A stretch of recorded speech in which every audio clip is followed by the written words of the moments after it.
You're about to go deep with Dan Good. Yeah, get it in you. Cheers, brother. Cheers, brother. Yes, sir. Yeah. Good to see you, man. You too, bro. You too. It's been a long time no see, right? Yeah. Maybe a week.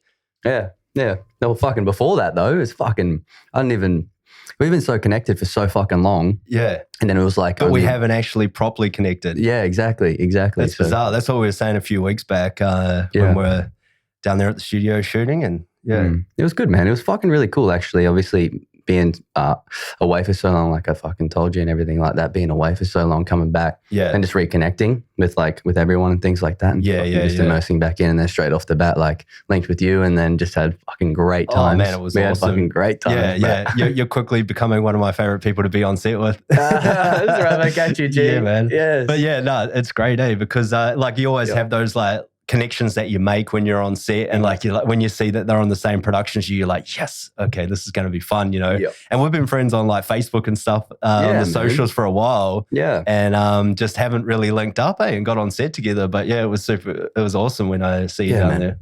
It was fucking cool. Like I think those things it's funny the way like life works like that. I think it was just straight off the bat. It was like, here we go. Yeah. We were into the deep chat straight away. Yeah, I'm like, dude. Save this man. Come on the podcast. Let's go deep on there. I was going deep with Dan Good just straight off the bat, boy. That's right. Man, I always have those kind of conversations. We're sitting on our little fold-out chairs between like setups and everything and just yakking away, man.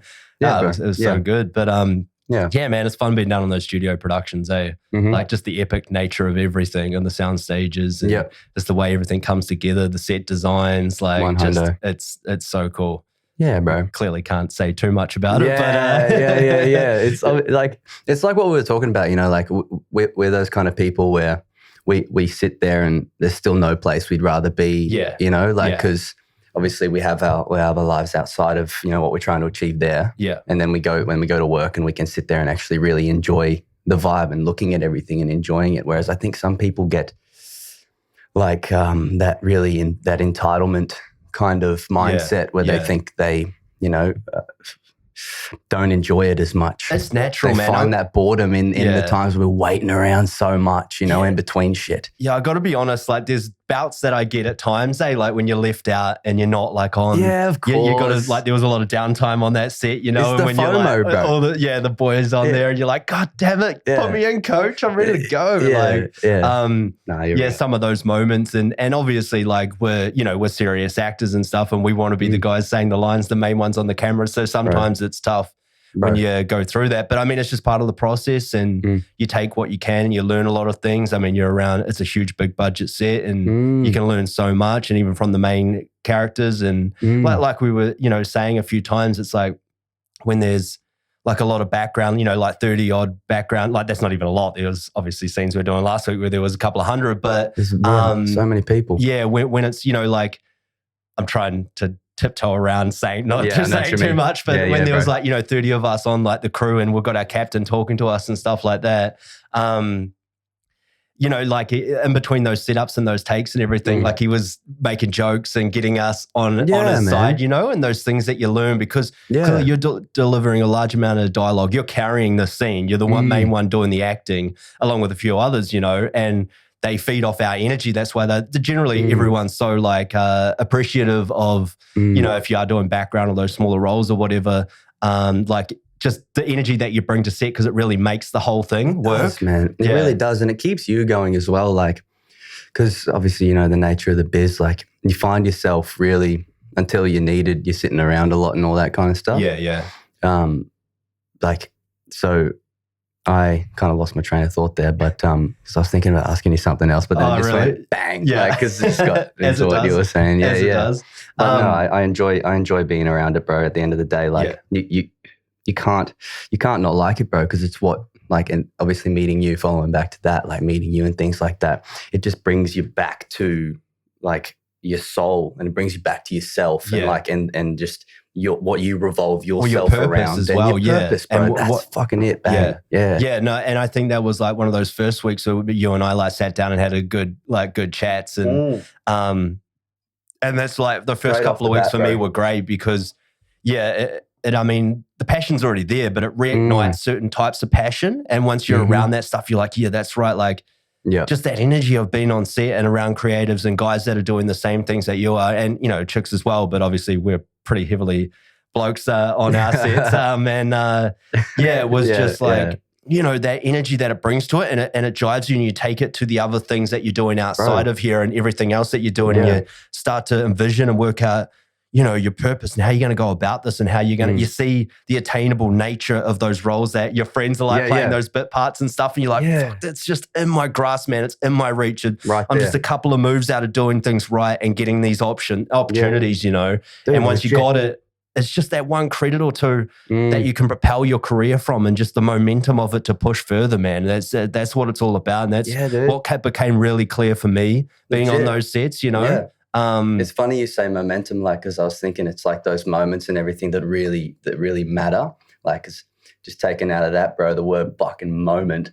Yeah. Like, we are, like, what I wanted to ask you is, how do you fucking feel so disconnected? And it's like, because obviously when you get back into it, you're like reconnected. I'm fucking sitting too far away from this shit. Yeah, bring it closer. If you're going to actually tilt it up a bit, because you're a lot taller than probably the last guest that I had to sit up for. Shit. If you just want to have the drink in my hand, you know, just chatting. If you just tilt the mic, see how it's on that pivot, just put it up a bit.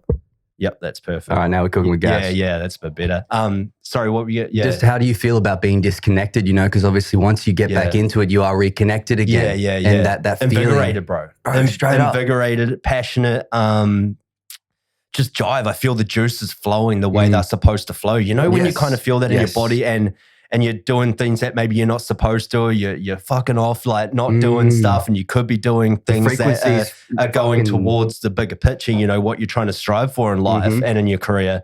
And you feel disjointed, you know, and meditation is good, or exercise is really good to get the blood flowing and to get your system working properly again. When you don't do that stuff, it blocks you. It blocks you, and it blocks the energy from coming in too as well. And that's one thing that I've noticed. Just things start happening as soon as you open that up within yourself again. Yeah, dude. Like, because you obviously, what makes you tick? You know, like what makes you feel like you are in like you're in cohesion with yourself, kind of thing. Like what makes you understand how you work best, and how, because obviously through different circumstances, we try and make ourselves happy, you know, or we try and make ourselves feel content in that moment, because there's so much happening all around us and stuff like that. You know what I mean? So like finding that like way to make yourself feel like your cogs are ticking the right way they should be, and like you are fucking in cohesion with yourself. Yeah. Like, what do you mean on set, or do you mean around you as in life in general? Life in general, bro. And what, like, because what it links you back get caught up in that. Is, bloody oath, man. And like being on set and things like that, what we're talking about, like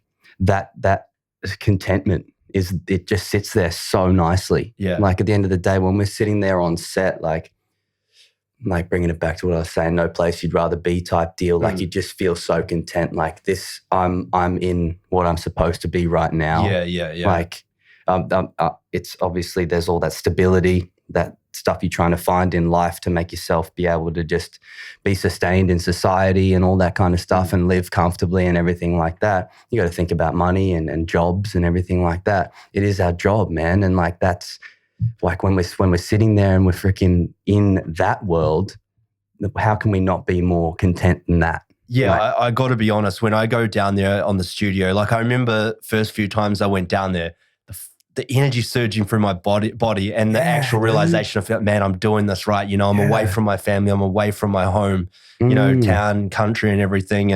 And when you get on those opportunities, especially early on, you're like, I feel, you know, you just feel it in your bones, man. And every time I go back down there, you know, and it's not always often, but although I'm getting a good amount of work this year, which is fantastic, you know, man. And you're going back to back. So. It's been good, man. Good part of about 2 months now, probably on and off, you know, month and a half, 2 months, give or take.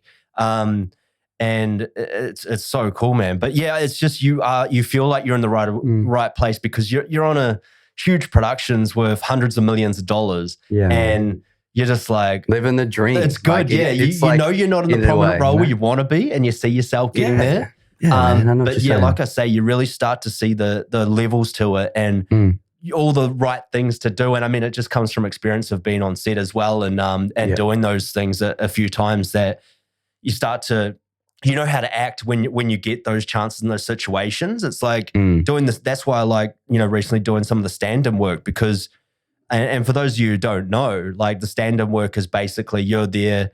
They have all the cameras trained on you. You're standing in for the main actors. They frame it all up. They run the scenes. Sometimes you do the dialogue and things like that. It's an amazing place and to you've got, be. Yeah, dude. you've got the directors, you've got the producers, you've got the DOPs, everyone watching you do it. But you also, you get used to, you're not really the one under the pressure, but everyone knows when you first start out, like the camera's on you, like you're trained to do it. It's your job. It's your gig to do. But well put. To get to be used to that and thrive in that situation and not let it phase you in the slightest bit is something really good to get used to. And I think that's what that stand-in work really gets for you because you're on the huge set. So if, time is money, man. Like you can't muck around. You just got to do the right things and listen to what's been told to you. And sometimes you can get noticed and get gigs from that, and it's like just getting in a good spot with them and listening and not pissing people off and not mucking around and just doing your job that you're there to do, and being on the mics when you're ready to go and they call, second team in there, boom, you're up there as quick as you can and you're watching the screen to see what the main actor does so you can replicate that when you go back up there if you know, or you're quickly reading the script that you get that morning to do the lines, they didn't even ask me to do lines the other day and I was running the odd one, because one of the guys that's on there standing, regularly was like, dude, they love it if you can do this. And I'm like, oh, fuck, I just got this. But okay, righto. I'm just like, it must be a time I'm just quickly like reading them. Giving them a crack, even though I was doing them quietly. And then it made the other stand-ins start doing it as well. Like, and you're just bringing everyone up, just showing initiative. It's also, it's a swirly thing because you got to play the game. You don't want to be too far forward with it because you might be stepping on things that they want to do on their end, and you don't want to be too extra, bro. Yeah, you don't want to be trying too hard extra to do it either. See your buddy in the NT. You don't want to be that. You don't want to be that person. That's you don't want to be that guy. Yeah, like it's like just pushing the boundaries of like, bro.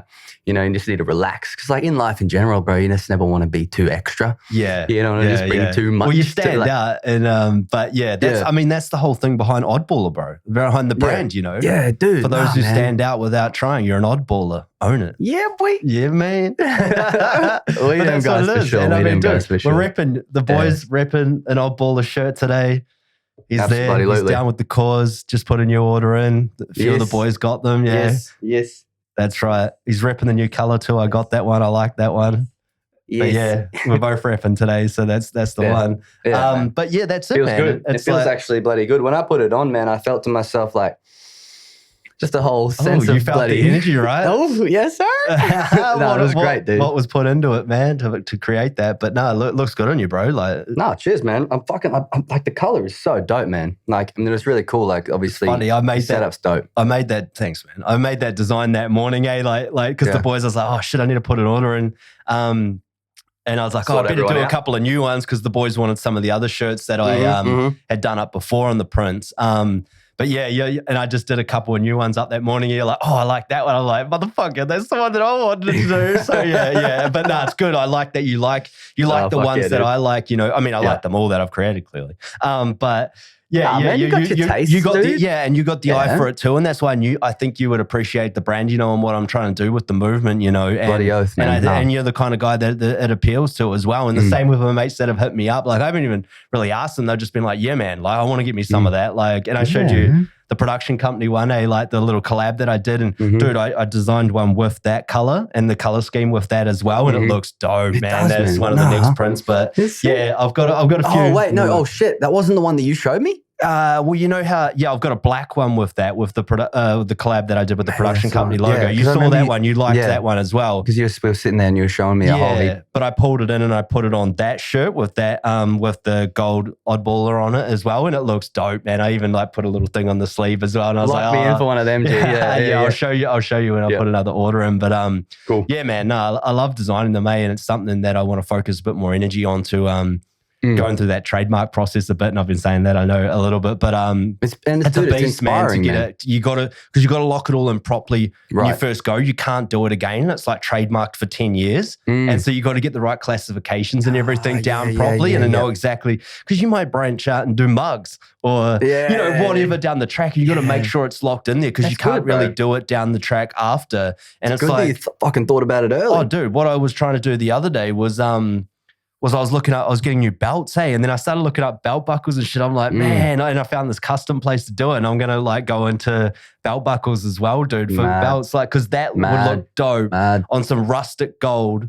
You know, like as a belt buckle, and the Oddball logo as well. And I was like, man, this is sick. Like, that's actually a great idea. And I was like, fuck, what do I get? You know, I'm just like on the thing now, like, because I love brands and I love like, design and stuff. And there's obviously stuff that I'm not doing that I'll always get in sneakers and shit like that, you know, but it's like the things that I can do, I'm like, you know what, why should I waste money on other people's brands? I just keep putting it into myself and promoting, you know, and you're doing and your people thing. will take it on, you know, and I can't wait to, actually like launch the site and everything like that, but that's still a little way off, but I'm just doing them for the bros at the moment. That's it, bit by bit. No, man, you've got a great vision ahead of you, dude, and like you've really got some like straight off the bat, like when we were just talking about it, I was like, man, this is dope. Like you've obviously it's like, sometimes I hate using this word, but it's like multifaceted. You know what I mean? You have so many different things going for it, which is awesome.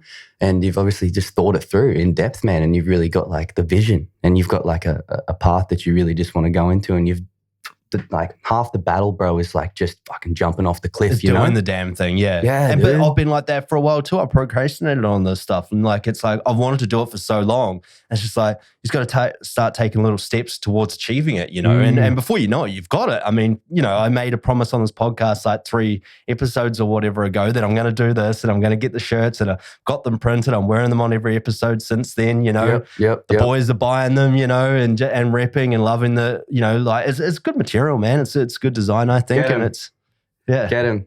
Get that Oddball. Just hit up the big boy and fucking get yourself a shirt. Slide into my DMs. You're welcome. Yeah, slide into them DMs. I'll hook you up. You will be definitely welcome, especially if you're a beautiful woman. That's right. Yes, I second that. Not that we're reaching too far on that one, you know. Zero reaching, bro. Never chase. Yeah, no, that's it. Yeah, especially the hard one to take. I've taken a couple of swings lately that I'll say, I'm like, what are you doing, man? I'm like, fuck, just concentrate on what you're doing. Don't worry about that. It'll come, eh? Exactly. But you know when you're doing it, when you're swinging a little too hard and you're like, oh, this is just going to come off a little bit that way, you know, and it's not what I'm about, but it's one of those things, eh? It's a hard game to bloody play, dude. Yeah, and playing it for a start is not the way to do it, you know? Like it's not, like but it is in so many ways. You got to be in it to win it though too, you know? Like, but life's a game in so many ways, like, you know what I mean? Like everything can be you're constantly trying to level up. Yeah, man, exactly, dude. You're constantly like, that's your whole situation. And like, I think that like it's something you need to like sit down and play and be ready to play and actually, know the codes. Yeah, well, you can sit on the back fence and watch the game go by all you like, but that ain't going to be a fun life to be living, you know? No, exactly, but some people, are quite content with that life too, just like the little accomplishments, which is fine, eh? Yeah, dude. And I've spoken about that on the pod before too, and maybe I don't understand it, but I am beginning to. The last like few years, I am understanding that a lot more with people. And some of those like normal things per se that people want in life, you're starting to appreciate that more a little bit too. But when you've got big dreams and big aspirations and just, you want to live big, and it's not like be flashy, live big. It's just live big is that you're aiming at high dreams that are very much like hard to achieve, but you just want to do the damn thing. Yeah, and there's power and like it builds like pride in yourself to just like sense of accomplishment, man. Exactly, man. Like just grab those things that you want to grab and things like that, and actually making it happen. Like what you're saying with everything here, you just bloody took the reins and you said, "Fucking giddy up, let's go." Yeah, and you bloody did it. Well, that's it. Sick. I mean, it's easy to sit around and and muck around and procrastinate, and I think like. A bit of that is good. You need a bit of downtime. You need a bit of a chill, but it's a real balancing act with that. And it's always been like the mode to switch in and out of. It's like some things that I've struggled with definitely before too. Like I've hit chill mode on like a little bit on the past week or so. But in saying that, I've been on set a lot too, and I've been doing a lot of things. So you need to wind down at certain aspects and then damn straight. Yeah, it's just knowing how to navigate those murky waters, I guess you could say, of life. Man. And time for that. It is murky. Yeah, it definitely is, man. Yeah, man. And like those things, I guess, balancing everything out and just hitting each thing as it comes and doing the best you can with it and making it work. Yeah. Type deal. Like But sometimes it's so hard to just wait for shit to arrive. Don't you reckon? Yeah, it is. And I don't think you should always just wait, that's for sure, for things to come. I think you just got to keep working and just going on that momentum. Right. Momentum is the thing, man. Like that's one of the key aspects of this, and what I noticed coming back on set with the boys, you know, and everyone, and getting that energy. I'm like, right, okay, you feel this, you know it. And it's been a while since you felt this way. It is, uncontrollable desire, you know, almost, and just that energy within you, just everything firing back up on all cylinders. The juice is flowing. I feel it in my bones, man. The time is now. I haven't felt that in a while, man. It got kicked right out of me. It got drained right out of me. Dude, I was just about to say that. I've said it on the pod before, and we spoke about it too. And I've been there, man. It's fuel. Like that stuff is fuel. 100%. That's why you got to fight to immerse yourself so much, man, because that shit is fuel to that fire, man. And it's critical to what you're trying to do. That self-belief, that desire, that passion, all of it, that juice flowing through. And you just want to harness that while it's there. And I'm like, I'm trying to understand it, you know, from my own point of view and other people's as well. And then try to figure out and just momentum of that, and just to keep going with things and keep pushing. That's why I was like, reconnected with my agent, because it'd been a minute since I had spoken to her properly, and we had a really good chat, and just, you know, the juice is flowing for all that, and just things happening, and like they're starting to elevate, you know, and you're just like, okay, that conversation, we're going, man, we're going, like, and so you just got to keep pushing forward with this. Don't have too much of that chill down time, which I think I was guilty of a little bit this week. I could have got a few more things accomplished that I wanted to, but I needed a little bit of chill. But I was like, I was very mindful of it, and I was like, because it's just like, even I had the shirts on in the back burner a little bit, and just a thing came around that reminded me of it. And then I was like, okay, quick, get some designs. I'm like, fuck, man, what am I doing, man? I need to be putting more of this. Fuck watching TV and shit. I need to be doing some more, you know, every hour counts, you know, at a night. You may only get a couple of hours a night to put into this stuff. And I just started doing a few more designs, and just, and sorting out that trademark business and stuff like that. And it's just like, because you need to get that locked in to go to the next level with it, and what you're trying to do, and to make it, you know, start getting the site up, start actually taking some orders from the general public. And feeling confident with that, like, step as well. Like, you know, feeling like stoked with that. Once you get yourself there, you're like, oh yeah, okay, sweet. Like completing a task, bro. Once you complete that, you can bloody move to the next thing. Yeah, exactly. And feel stoked with where you're at that. Oh, yes, you should have put more. You should have put more in the fucking esky, mate. yeah, shit. I knew that straight away. Yeah, I was like, I put that extra one in, and I'm like, I might need more. We're like 20 minutes in, and you should probably started when I was setting up before. I started before we started. He just wants to point that out, guys, just in case you start slurring his words. No, zero slur, bro. Yeah, zero slur, bro. But yeah, no, that momentum, bro, is just what I'm realizing. I mean, I knew it before, but I just know it to be so key now. Because I feel like that's just you just got to, when the juices are flowing, you got to maximize on that opportunity that you've created within yourself and in your environment. And then you're in the best attitude and the best mindset to achieve those things that you're trying to strive for. And you can just keep leveling up from there. And all of a sudden, before you know it, you're on that next level, man, of where you're supposed to be. And you're like, okay, cool. We're moving the goalposts a little bit more now. And we can we're aiming for that next level up, you know? Bloody oath, bro. Like, I was just thinking about juices flowing like that whole time, bro. And the juices drinks are flowing, yeah. That's it. But yeah, man, what have you been up to lately, dude? I agree with you 100%, dude. And we've had that chat, and we find ourselves always having that chat. Like, it's cool because we like inspired gentlemen, you know, and we're looking for everything, and that's what's cool about having linked up with you lately, bro, is being inspired, man. Yeah. To keep charging, keep trucking, and trying to achieve stuff for ourselves that we want to. Yeah, well, it's good because we had those couple of chats, and you've even come back, like, you know, you've written a couple of scenes. One of them, we're thinking about we're looking at shooting. Dude, we're going to go shoot them. They're going to be fucking great. Yeah, and have you been practicing? I haven't. But you haven't sent me the fucking script yet. Oh, dude, I thought I did. I was going to hit you up about, have you been practicing? Yeah, I'm pulling it out of the abyss. I'm linked into all things Josh. I must have just thought about sending it to you. And you probably did. That's why I reminded you like 3 times when we were on set. Shit, dude. Fuck. Sorry, I'll send that shit to you. Yeah, it's a bit hard to learn it without the script, mate. But we'll find a time to shoot, and we'll actually get that bad boy going. We definitely will, man. I was on the train. I did another one. Yeah, I wrote up another one, dude. That's just on the way here, and it's bloody solid.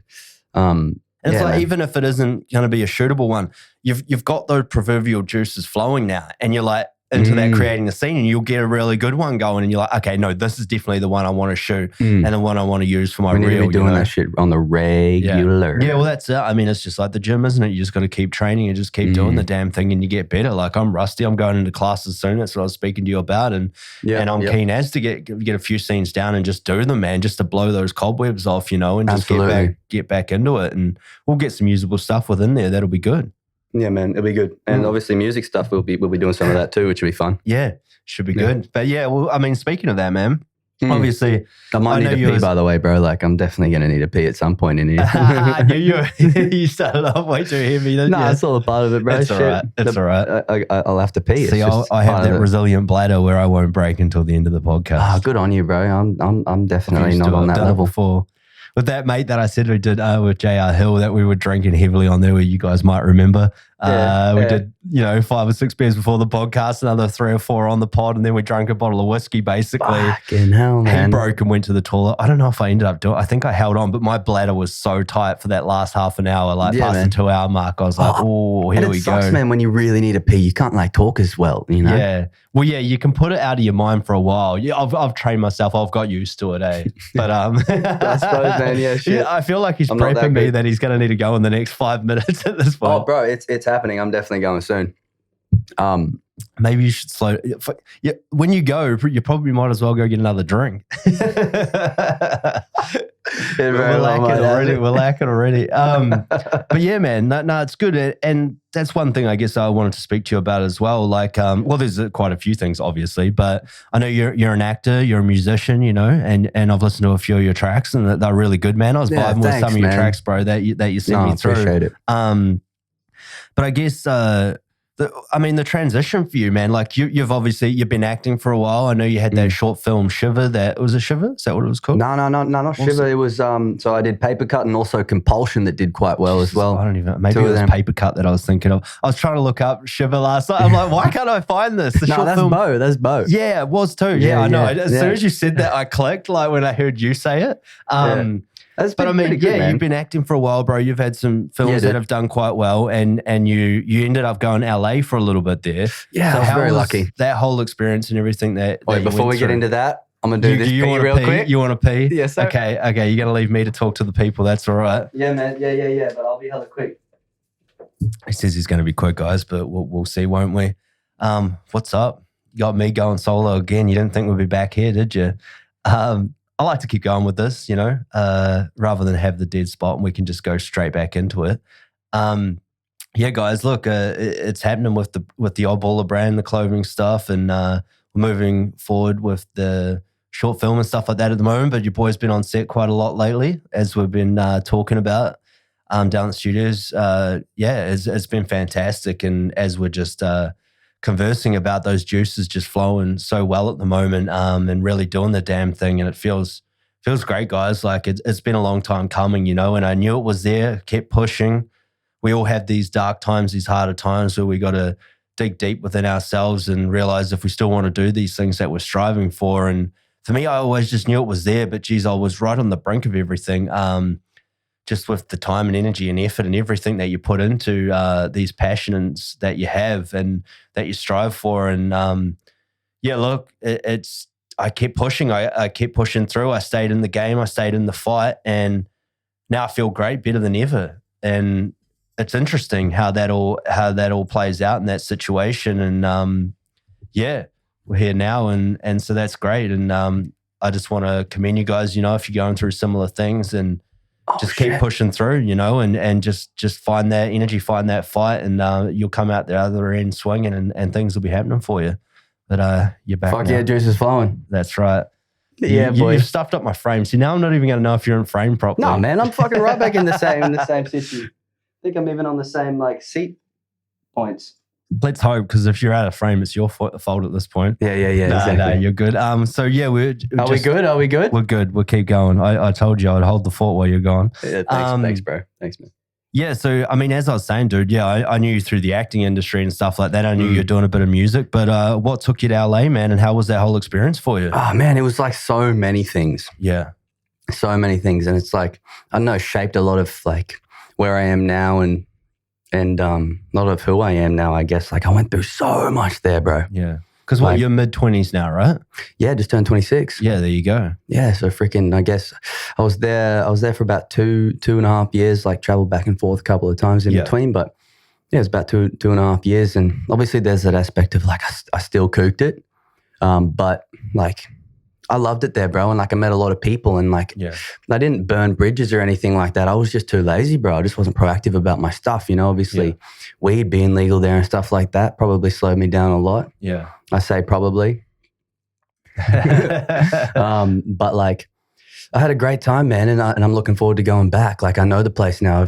I know the areas and I'm there for so long and connected and I love it. But I'll go back in a different place. And yeah, I went through a lot there, bro. And like, but that's life, you know? Yeah. It's all character building, you know? God's like, hey, what's up, man? Let's build you up a little bit. That's character development right there. Yeah. Bloop, right when you want it.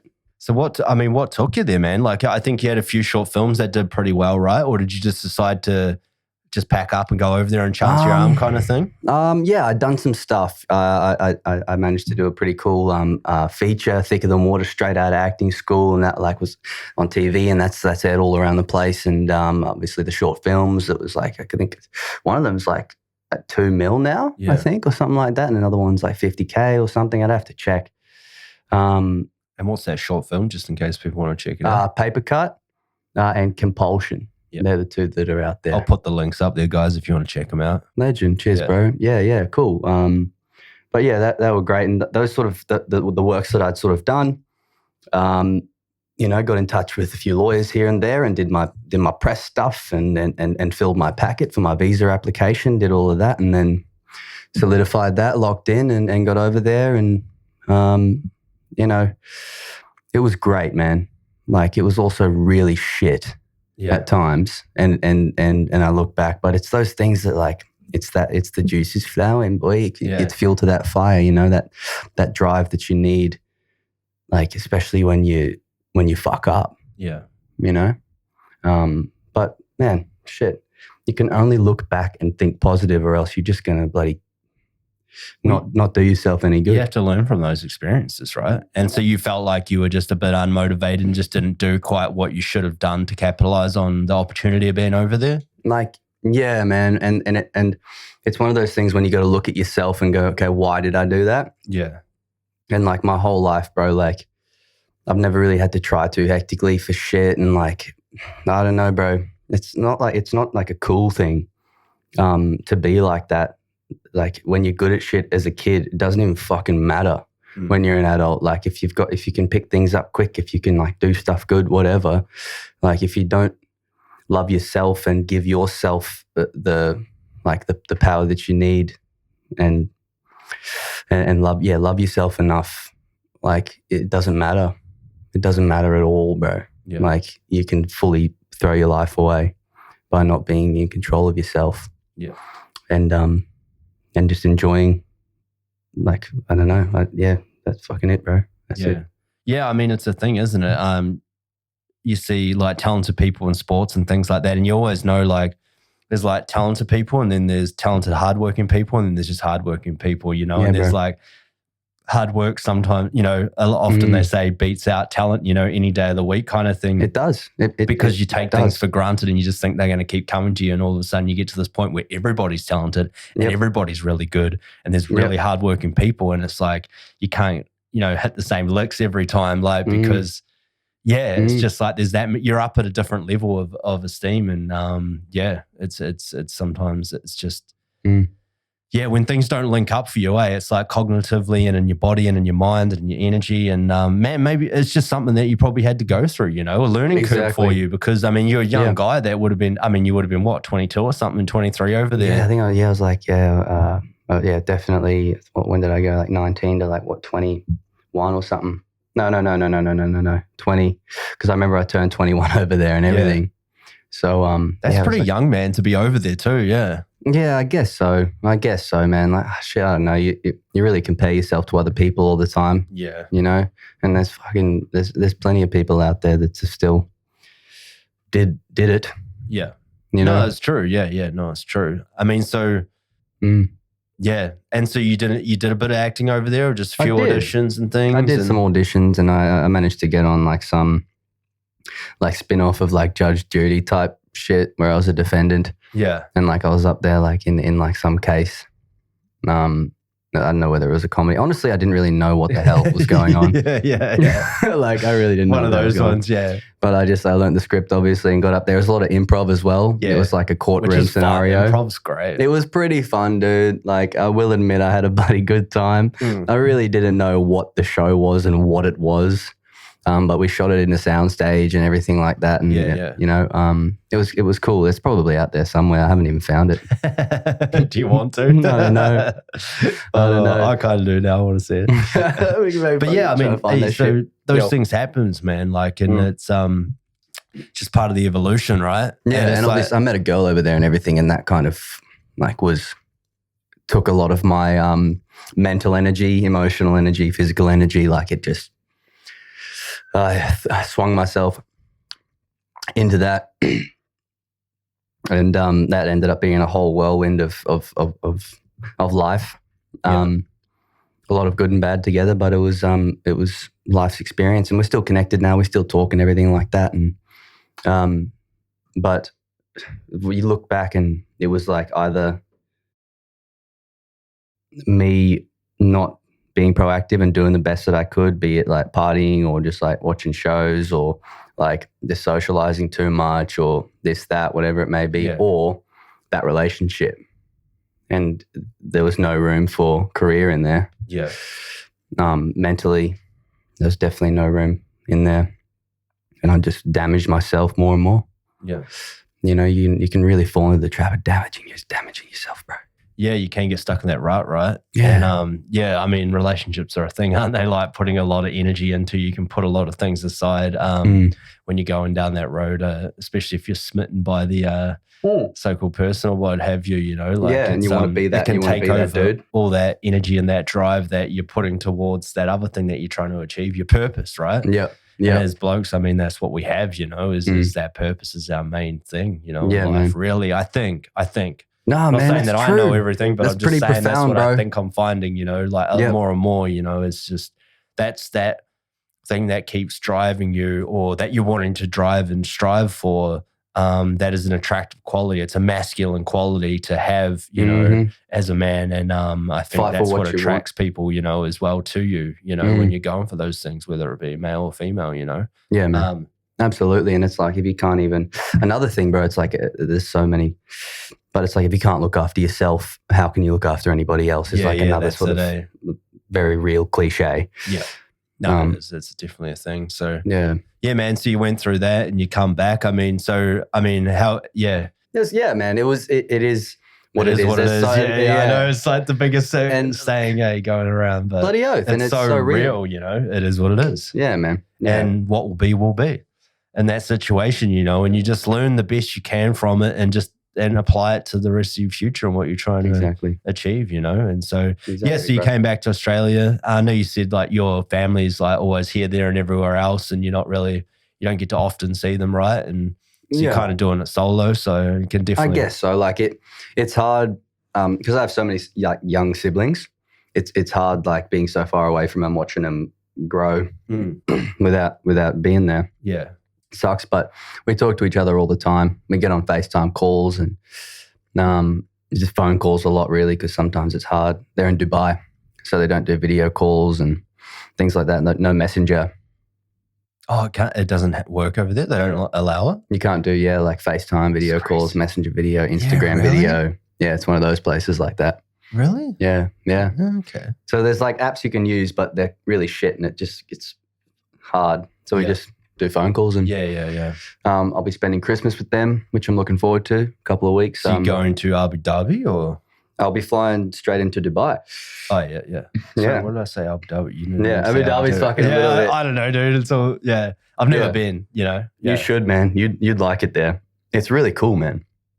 Like obviously, there's so much cool stuff there. Sorry, where did you say? Whereabouts? It's Dubai. Oh, Dubai. Okay. Yeah. But that's in the Arab Emirates, right? Yeah, UAE. Yeah, UAE. Yeah. It's a cool place, and man. so Abu Dhabi's up further, right? Yes. Is that the main one of the mains? Yes. Yeah. Yeah, Abu Dhabi's huge. That's that real futuristic kind of technology-driven city, right? There's like where everyone's loaded. Yeah, dude. It's just all oil money and all the rest of it. It looks like a bloody metropolis. Yeah, I know. It looks crazy. Like it looks like Metropolis, where Superman would stay. Legit. Where he'd post up, you know. And it's cool though as well because Dubai's only bloody like 40, 50 years old.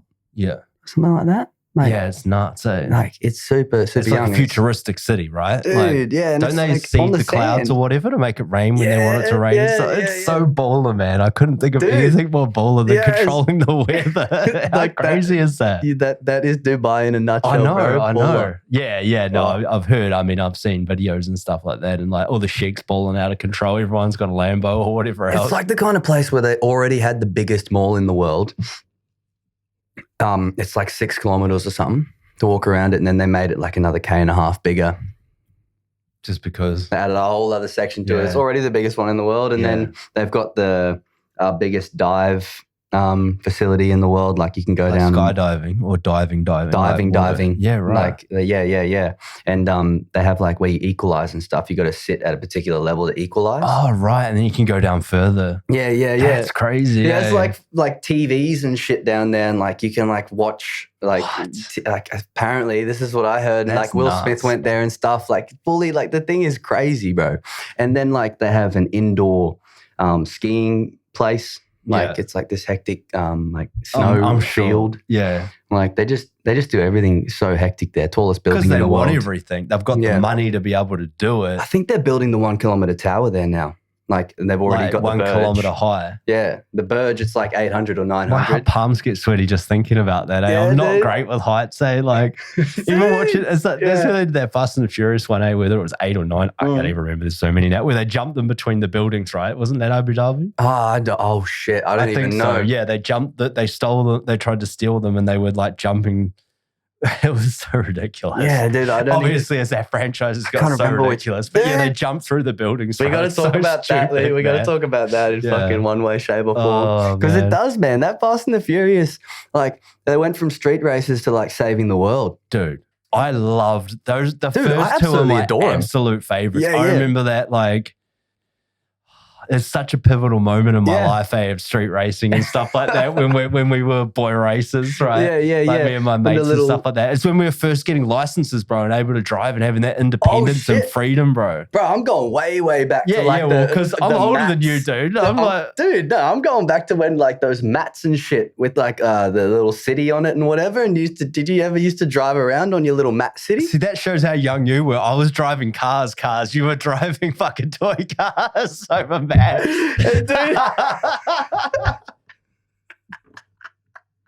Two worlds colliding. That shit's so good, bro. I used to fucking like make folds in the mat and make them like ramps. Oh, there's been an earthquake or some shit. Like, and I would have folds. I have no idea what you're talking about, but I kind of do because I played with cars and stuff, obviously, when I was younger as well. But so good, bro. No, when Fast and Furious dropped, we were just getting our licenses, bro. Our restricted license in New Zealand, which means you can drive by yourself in your car.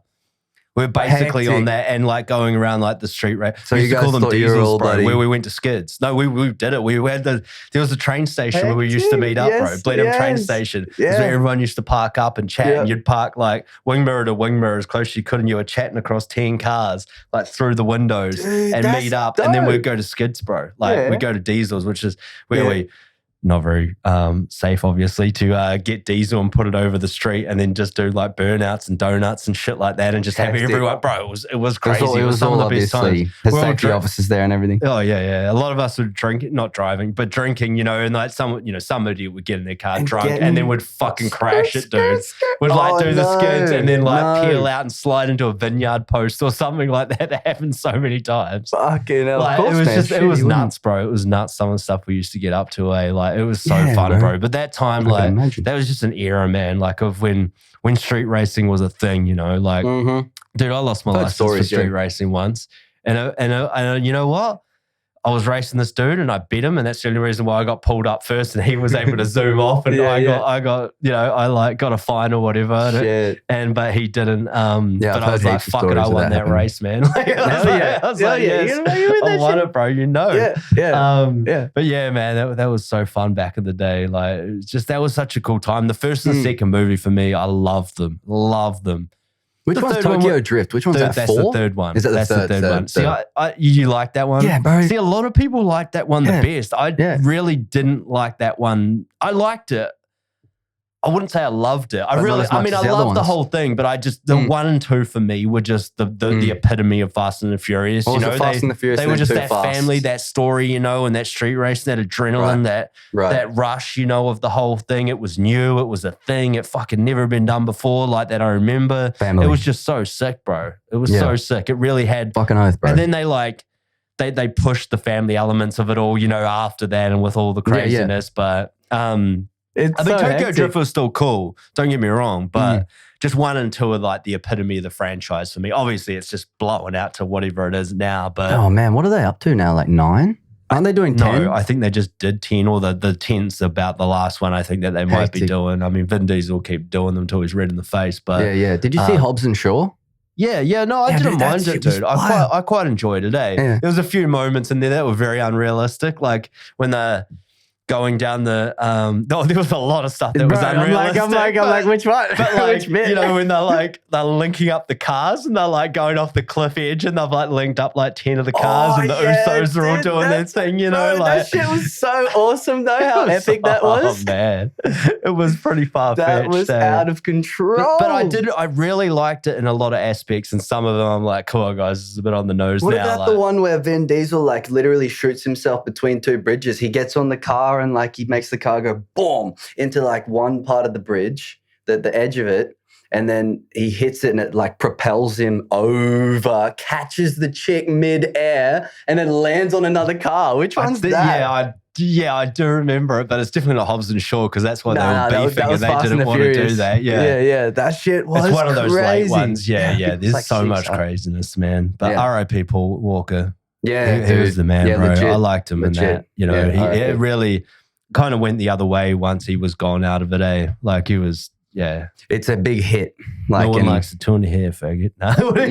What is, I don't think he says faggot. Sorry, guys, I'll take that back. What does he say? He says no one likes the tuna hair something. I can't remember. I don't know, bro. But, you know, the first time when he keeps going there to hit on Vin Diesel's sister and he just keeps getting the tuna sandwich. And then old mate like starts beefing with him with the beard, like in the stubble. He doesn't like him. Oh, dude, I remember those ones fresh. He always had the hots for Mia, Vin Diesel's sister, but Paul Walker's character kept going remember. there. Yeah. Nobody likes to turn head dick or whatever he said. I can't remember, but it's so fun. And they fight in the car park, and then Vin goes and breaks it up, and that's when it all starts, you know. Dude, I want to watch that first one now. Yeah, I'm kind of keen on it now. And I love Too Fast, Too Furious with Ludacris in it. Like that's probably my favorite. The first and second is so on the money for me. Yeah, man. I suppose it's the real OG, like Fast and the Furious. Like, you know, it's like the first movies too. Yeah, no, it's cool how they've changed it and how they've just progressed and made it still super interesting. Right? Just to keep milking the juice out of that bad boy. But it can get to a point where if they kept it the same, it maybe might have lost a little. You reckon? Yeah, lost a bit of that interest. I wish they just didn't quite go as far-fetched as they did with it. You know, I wish they kept some. They just got a bit better with the way they structured the story and their script writing, and figured out other ways to do it without going too overboard. Like, I mean, it's cool. I mean, I guess probably most normal people that go and watch movies, that's what they like about it. But it's a bit unrealistic. Once it gets unrealistic, I'm out, you know, kind of thing. Like it kind of, I mean, I'll still watch them. I'll always still watch them. Yeah. And I'll enjoy them for what they were. I mean, that last one, they were in space. Yeah, it detached from like, it's like. But that worked. It actually fundamentally, a lot of it kind of worked. That's the crazy thing about it, bro. Like, it works. Yeah, but some of it doesn't. Like, you know, some of them where it gets They're bit in space, bro. Yeah. Like, what? But see, I didn't mind that. I did that. That was actually a bit better than some. It started to go a bit off kilter when they were jumping through those buildings in Abu Dhabi, and then when they did a couple of the other things, where they were flying around the streets and they had the safes, like strapped to the cars. Yeah, that was one that I was just about I think to that's say. the one where we pulls her in mid-air. I think that might be in the same one. Yeah. I think that might have been. We segued into Fast and the Furious. Yeah. Oh, man. Fucking, it's so good. Crazy. I'll need to pee again, bro. Hands down. He's broken the seal and it's bad. Oh, man, once the seal's broken, it's fucking See, that was lucky I didn't stop because I thought about stopping the podcast for a moment there and then I was like, no, unless I'm dancing and fucking like just like always on the go. Well, we're going to run out of alcohol pretty quickly. No, man, we'll be sweet. We won't. I knew I should have brought the whiskey up here. Sorry, microphone and you. No, you're right. Bro, we're fucking So, man, yeah. So you come back from LA and you get back here.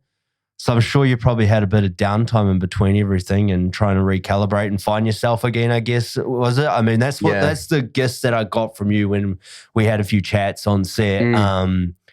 They seem to be really good, you know, like, I don't know, like, because you're coming at me in a couple of weeks later and you're writing these scenes and you're taking some initiative with it all, man. So some stuff must have sunk in with you, I don't know. Like, and obviously with doing the music and everything as well now, like just really trying to open up all those avenues and really like, I don't know, use the gifts that I've been blessed with. Like, it's so dumb to not do, like, to utilize it. It's just dumb, dude. Like, and really doing that and stuff now, trying to be more, just immerse myself into everything more and like, and tackle the scenes like that I've really wanted to.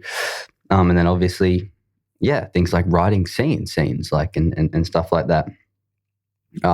To keep the creative stuff flowing and keep the craft fresh at all times, man. Keep the muscles loose and yeah, it's good. And I mean, speaking about your music, because I listened to a few tracks yesterday, man, and I thought they were really good, eh? Like, thanks, man. And the one thing that I'll notice is though that I was going to say that I wasn't expecting is that some of them are pretty dark, eh? Yeah, bro. I don't know. Like, I know artists use.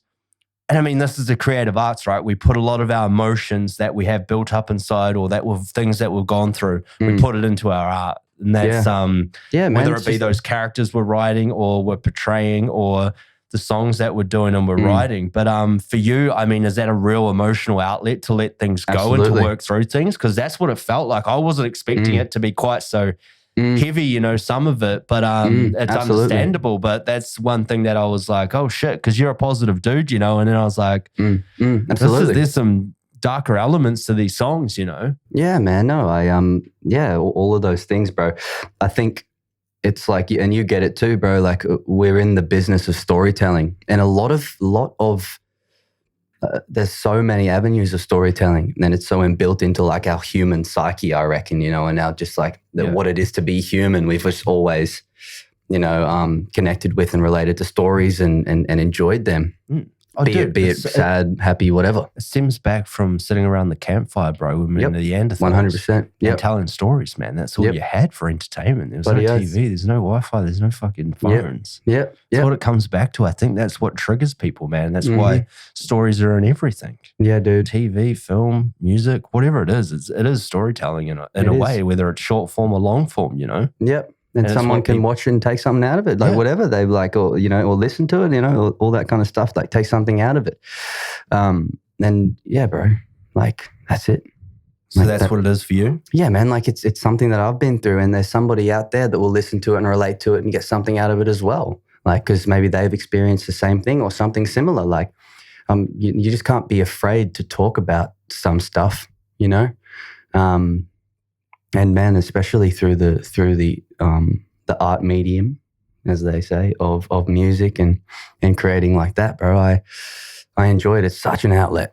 Like, it's such an outlet, and it's just something to say. And I love music, bro, and I love that. And that's why I like rap too, bro, because you can say so many words and you can tell so much. Yeah. If you can articulate the words, man. Yeah, man, I think it's cool. I think it's another cool thing that I have always enjoyed. Like, I've always done music, man. Always done musicals in the band in school and shit. We traveled and always written music, doing little raps as like a little 6-year-old kid. Yeah, no and way. Stuff like that. I did, awesome. You know, the everybody in the club getting tipsy. You know that song? Yeah. I did like everybody in the club drinking Pepsi as a little kid. Like, it's like, My name's Josh. I'm a little bit posh. I like to sing, maybe have a little bling. One time, I was walking down the street, making up this awesome beat. I got my pen and wrote it down. Yeah, I was right in the middle of town. Looked across the road. I saw a bar with a car.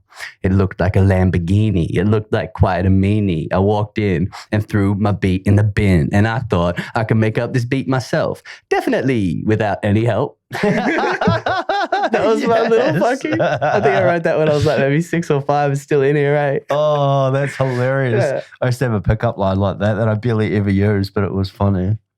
Hell yeah. Pickup lines, broski. That shit's funny too. Oh, the pickup lines never work for anyone listening. No. They just don't. No. I don't know why it was ever... Who created that? It's such a corny notion of material. Combo, though. Oh, I got to go pee. Oh, no. He's going again. Oh, give him some pickup lines, bro. Oh. No, I would save those for you. I don't want to just say them to a camera. It's just weird. I'm trying to think of what it exactly was. I had it on the tip of my tongue there. What was it? Oh, no. I've lost it, guys. I'm sorry. No pickup lines today. Jeez, we're slinging through it. I mean, he's had to go to talk twice now. What's going on here? We're going to hold the fort down again.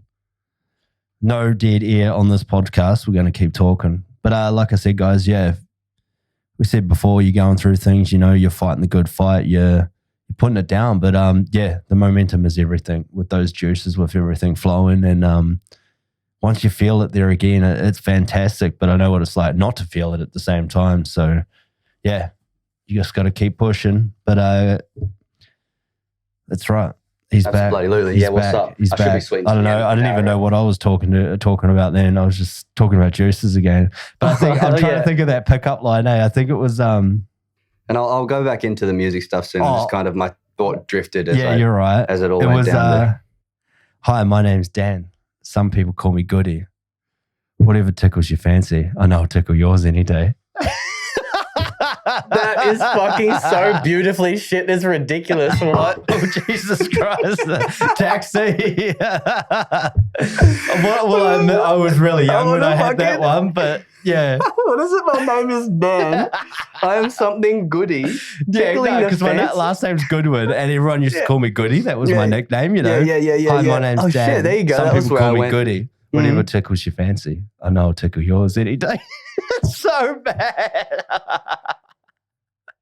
I'll tickle yours. I don't even know if I ever said that to anyone, but I think I probably tried because I've got it down packed. But can you do one more, bro? Yeah, no, I was about to. Fuck. That's so good. That's just so raw and just straight to it, bro. Straight to the point. Yeah. Not even any subtleties to that at all.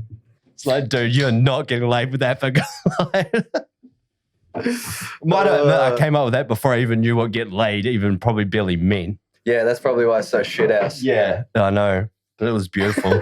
I think I might have got my first girlfriend around then too. Like, first one that I would count on the board as a girlfriend was around the same time as I made How old do you reckon you were? Man, I don't know. Actually, unfortunately, I wasn't as young as what you'd think. I reckon... it kind of makes it even better, though. Like, yeah, I know. Way older than when you made up that rap song, put it that way. Well, I mean, let's face it, you're not interested in girls when you're 6. You don't even know what it even means then. Yeah, bro.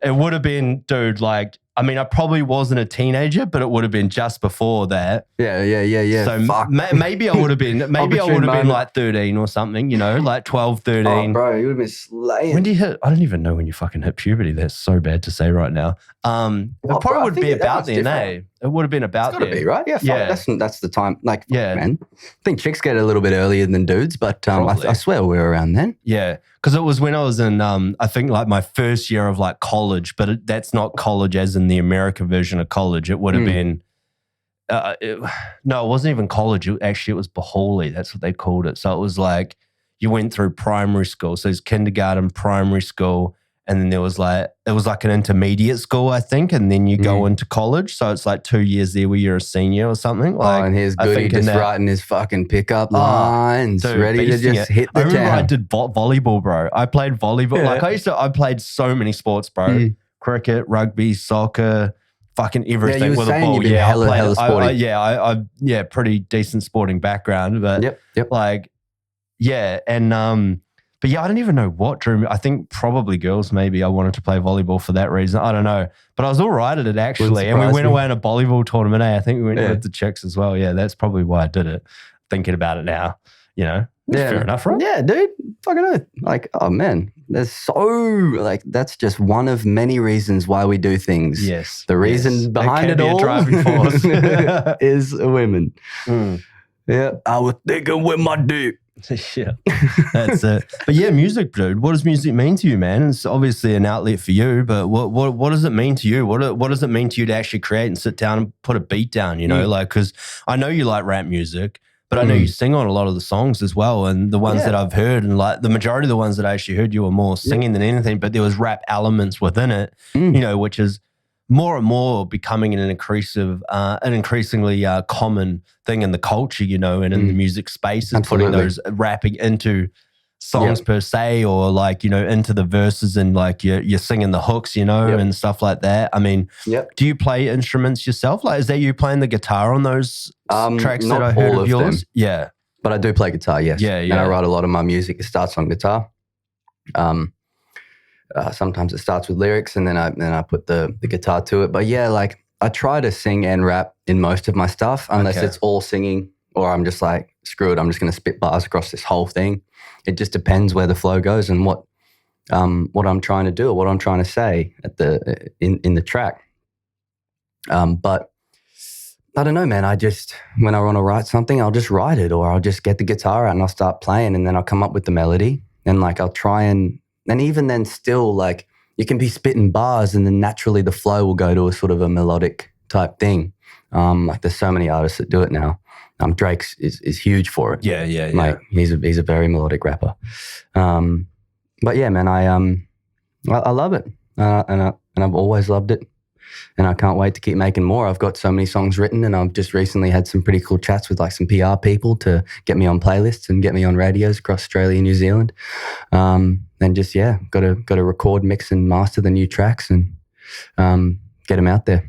Yeah, that's it. Yeah, that's awesome, man. I'm bloody keen for it, eh? Yeah. It seems like, I mean, it's like, because you can act right, and you can put a lot of that energy and that passion, or whatever those feelings and those emotions are that you're going through, you know, in certain scenarios.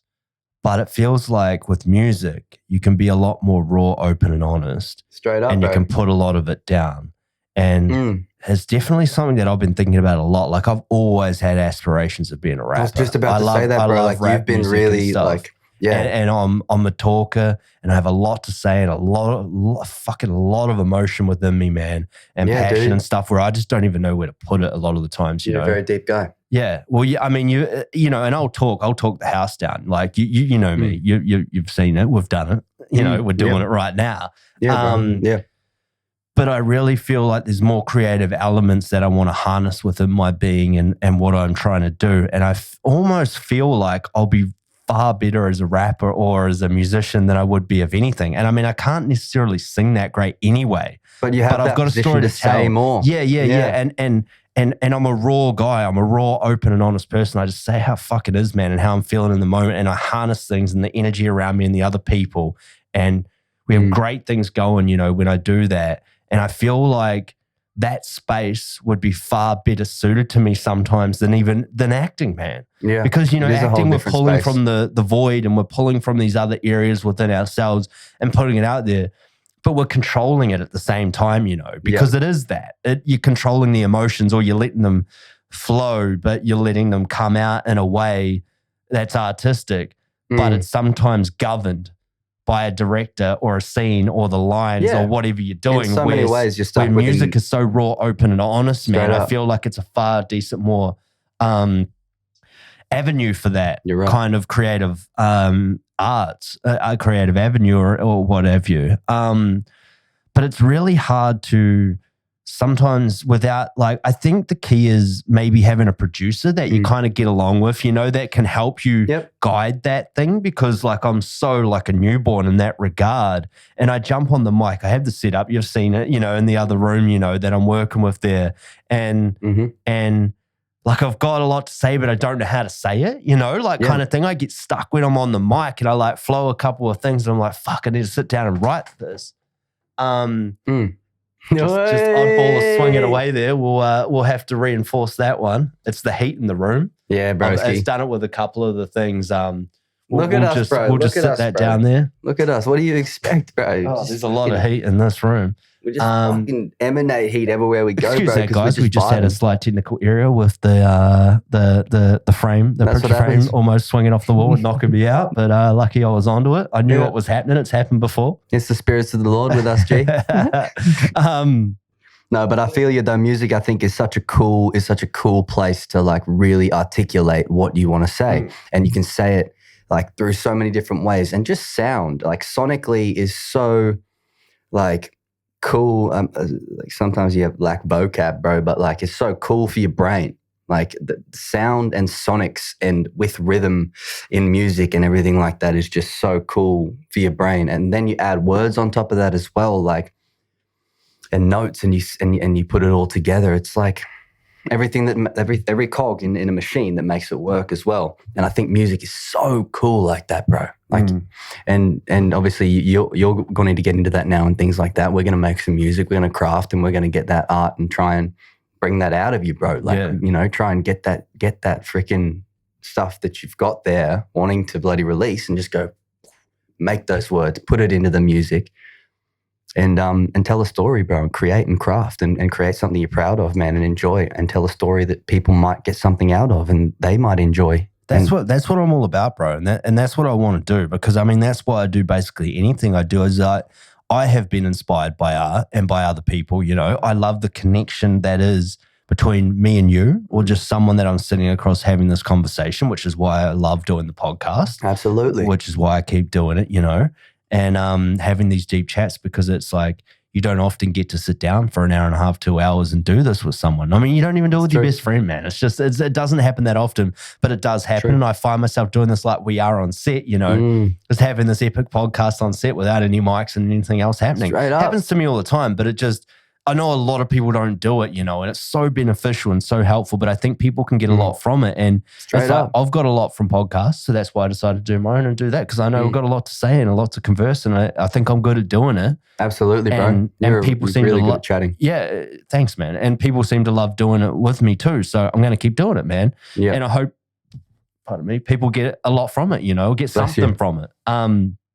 Absolutely, dude. And that's the same with film, you know, like I got a lot from movies and film and TV shows that I learned things about the world that I just didn't know, that I wasn't experiencing back in a little hometown in New Zealand, you know. And I was like, man, maybe I can do this, you know, maybe I can tell these stories, because I love telling stories, man. And not everyone thinks like that. Yeah, maybe not. I don't know. I can only think for me and the people that I connect with, man. Absolutely. And I know people from a lot of different walks of life that I've connected with over the times, and learn a lot from these situations, you know, and for the good and the bad, you know, and the mistakes made and what comes from that, you know. Yeah. And that's life. And it is. We've all got a story to share, you know, and I think we can lift each other up rather than, you know, than put each other down, man. That's the number one thing, bro. What is it? All tides, you know, all rising tides lift all boats, you know. Like it's just why do we need to dampen down each other's shine, you know? Like I'm here to embrace it, you know, and put people on a platform. That's why I have this, you know, as well. And I want everyone to get to know these people that I have on my podcast, like yourself, that are talented, that are passionate, that are doing the damn thing, you know, and open about it. That's the thing. That's the thing with the podcast. I mean, people can do these things and you just don't even really know. Like you see that superficial portion of a star, you know, and when they're in the limelight and they're doing their thing and they're a celebrity and all this fucking carry on that people idolize. But our people as well is that they're so acutely aware now of like what happened to Will Smith, you know, and all that stuff. And I'm not going to go down that road, but I mean, he's fantastic. Cancel culture is so huge. Oh yeah, I loved it. I love all his movies, man. Like he's fucking fantastic, bro. And I could say a lot of stuff about all that thing, man. And I don't like what I think that relationship is that he's in and what that woman does to him and stuff like that, and what I can see where he got driven to that point. And that's not excusing what he did, but it's just like, man, like I could see it, and it's so emotionally heart-wrenching for someone that you like kind of look up to in the game, you know, and and you can see what's going on there and what he must be dealing with, and that like I just could not do it. But, yeah, another, just life hardships and stuff, and like what you were saying before, it's going. I was thinking before when you were talking about, bro, it's gone. It's bloody gone, dude. Yeah, disappeared. When I was talking about, what was I talking about? No, it was the music stuff and having that storytelling, that emotional outlet to. And it was basically it was something along the lines of just saying what you need. Yes, that's it. There are so many parts of life, bro. There are so many different aspects to what we go through. And there's this thing that we're dealing with. There's a song about that. Yeah. There's this thing that we're dealing with. There's a fucking song about that. Yeah. There's fucking, I don't know. I went to the grocery shop. I got a fucking rotten grape in my punnet. Is they called punnets? I don't know. My fucking thing of grapes. I got a rotten grape. Yeah. Man, I could write a song about a rotten grape. You know what I mean? Like it. When you could probably metaphorically put that to a situation in life, right? Straight up, bang, there's a story right there. And you can relate it to something in your life because there's so many things aspects to pull from. Draw from, bro. Because at the end of the day, you're just evoking emotion in people, right? You hope that people connect with the story and what you're trying to say, and people will take it different ways, which they can often take it a bad way as well. But they can take it for whatever way it is, and that's art. It's supposed to evoke emotion, and that's what it's doing. Like. People would take it way too seriously with this cancel culture bullshit and everything else. I mean, sure, there's people that need to be fucking cancelled. I'm not saying there's not. There's some terrible people like Harvey Weinstein and whoever else you want to rattle off, like of those people that have made some terrific films though too. And, and whatever, that is what it is. You know? Like there's that whole hectic thing as well. Like someone like fucking MJ, dude.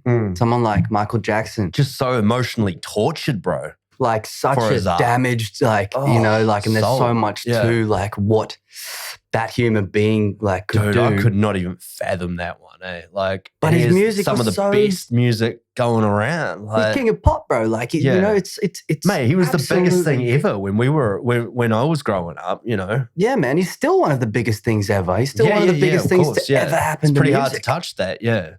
Such a crazy, crazy, crazy thing, man. And I know. And the more the more you're like, I just don't even want to know. Yeah, bro. I never watched the Neverland thing. Did you? I didn't know. I heard enough about it on podcasts to know not to watch it. Yeah, like, heard enough. I don't need that spoiled for. The thing is, I have Will Smith's audiobook on my Audible account that I have not been able to open up and listen to.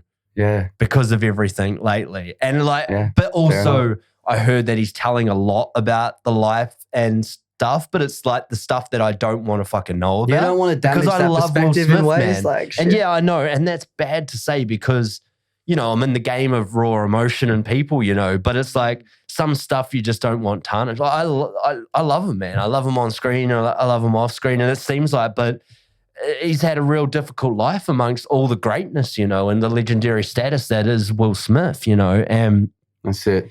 But with great power comes great responsibility. Yeah, but I just don't want to know about all that shit with his Jada Pinkett Smith and that open relationship and all that crap. Like that's their life, bro. It feels so toxic and yuck. I just don't want to know. But if that's what the audio, I'm scared that because I think there's a lot of that in the audiobook, and I just don't want him tarnished for me because I love him as a movie star and as an artist and stuff like that he's done. That I just don't know. I just don't want to know.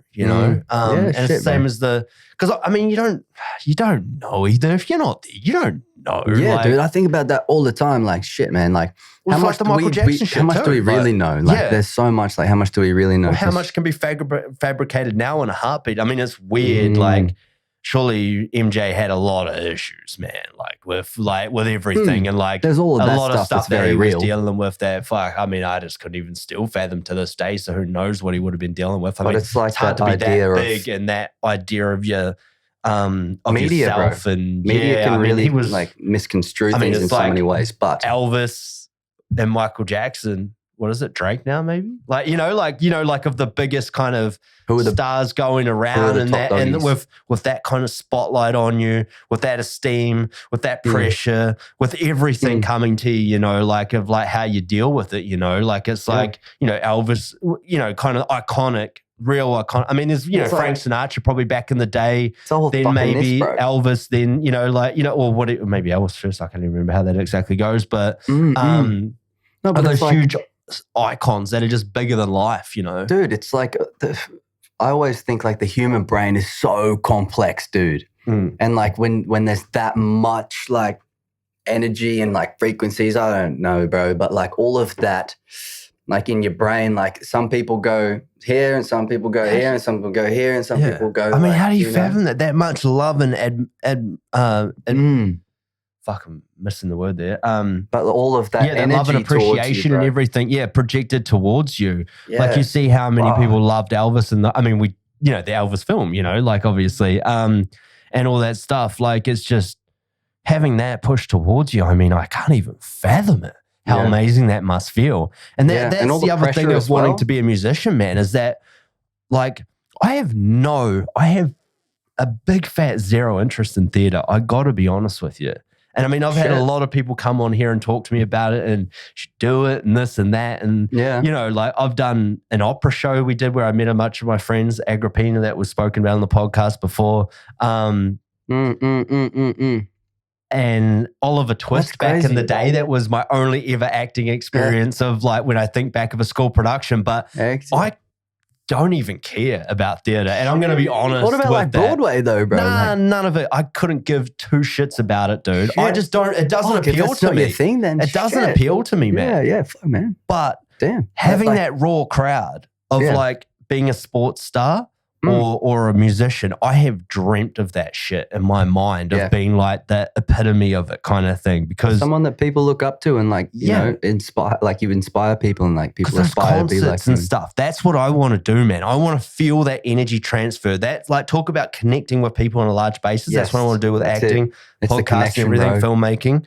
But doing that as a musician, I think having that raw crowd there and that energy to harness that and give so much back to them and they're giving to you, man, that sounds so fucking awesome, man. Absolutely. But that sounds fantastic. That's the most sexual driving thing that I feel from that industry that I want to do. You know, like that's what I want to harness. That's what I want to tap into, man. Yeah, bro. No, that shit's real as fuck. Like honestly, like when you stand up there and like, you know, and like people are just enjoying what you are giving to them, like, and getting something out of it. Like, that shit's so bloody cool. Yeah, man. It's just that raw emotion, man, and that raw thing of what it is. It's fucking great, bro. I feel how we going for time, by the way? Oh shit, what? You're right. Another like 10 or so. Well, he's already thinking he needs to go for another. Every drink you need to take a piss, don't you? My body does its thing, bro. Yeah. My body does. I don't even feel it. No, it's not about the pee. I'm just thinking usually I like to go for an hour and a half. And at least we're good, man. Okay, good. We're only just getting into the thick of things. I mean, I can tell that we could go for hours. Yeah, bro. Guys, I won't put you. But through I want to do more podcasts with you too, bro. Yeah, we can do that. I want to do more with you. We're all right. We got a bit to go. We got a bit to get cracking in here. But yeah, man. I mean, what's some, you know, like I want to talk to you about music too. Okay, what do you want to? Like, I don't know, man. Like, because obviously you have a real hectic opinion of it and you enjoy it so much. It's a real deep passion for you that you still haven't tapped into. Yeah, because I don't know, man. I just don't know what I'm doing with it. Like, I have so much within me that I want to put places, but I just don't know fucking where. Like, I mean, I do know where, I just don't know how. And I just need help. Like, I know I can't do everything myself, but God willing, I try to. Because I hate asking people for help things that I couldn't do, that I know I can do myself, you know? Yeah. And also I know I grow and I learn from trying to do these things myself. It's like editing, you know, the podcast or editing films or scenes or with this audio, you know, I had to learn all these things myself to get it fine-tuned to chop out middlemen, you know, in between and stuff like that. And like in a lot of ways, teamwork does make the dream work. It does. Like I know I need a couple of core people. That's all I need. One or two core people with me that has the same drive, energy, and passion that I do. And we could all become superstars. And I know we will become superstars. Yes, bro. It's like a knowing factor. It's like that I know it, dude. Bang. But I've just I've come around people in my life that have got similar things like that and are doing their own thing. But for whatever reason, things link up and we do great things together. But it's like, You can't always be on game. You can't always get it right. And we're not. I'll personally say that, but I do feel a lot of that wave. with you though, dude. When I've talked to you, and I know when we linked up on the set, because that was actually the first time we've actually had an in-person conversation, was when we got on, and we got on like this, and it's like, you know, people just came into our conversation or were just listening. Because I know some of the old fellas that have talked to me and they heard me talking to you, like, and talking to the others. And it's a beautiful thing that I feel like I can have. I'm in between when I'm on set.